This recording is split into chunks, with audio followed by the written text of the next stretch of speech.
বন্ধুরা, আজকের ভিডিওতে দেখাবো ঈশ্বরদী রেলওয়ে জংশন এবং ইয়ার্ড। এখানে ট্রেন এই রেলওয়ে জংশনটি রিপেয়ারও করা হয়। পাবনা জেলার ঈশ্বরদী উপজেলায় অবস্থিত। ব্রিটিশ আমলে নির্মিত এই রেলওয়ে জংশনটি 100 বছরের বেশি সময় পার করেছে। এটি বাংলাদেশের প্রাচীনতম রেলওয়ে জংশন। 1878 সালে কলকাতা থেকে শিলিগুড়ি রেলপথটি দুই ভাগে বিভক্ত ছিল।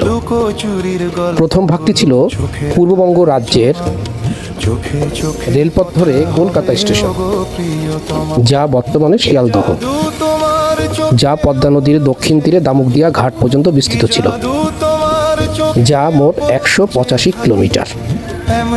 তারপর ফেরিতে করে নদী পেরিয়ে দ্বিতীয় যাত্রা শুরু।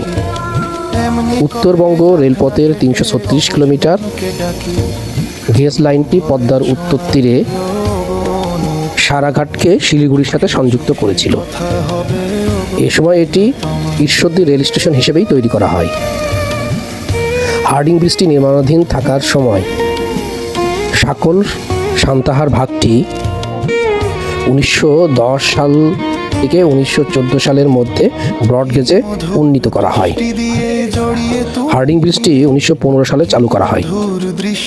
সেতুটি চালুর পর উত্তর ও দক্ষিণ অঞ্চলের যোগাযোগ স্থাপনের জন্য ঈশ্বরদী রেলওয়ে স্টেশনটি ঈশ্বরদী রেলওয়ে জংশন হিসেবে রূপান্তরিত করা হয়।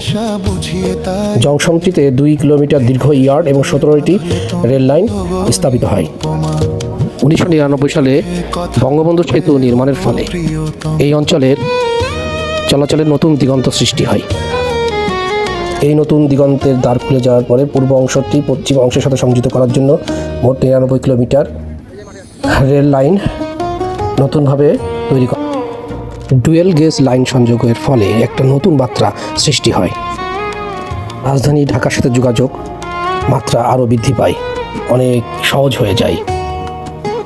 বন্ধুরা, এই ছিল আজকের ভিডিও। ঈশ্বরদী রেলওয়ে জংশনের সংক্ষিপ্ত ইতিহাস আপনার সামনে তুলে ধরলাম। ভবিষ্যতে অন্য ভিডিও নিয়ে আবার হাজির হব।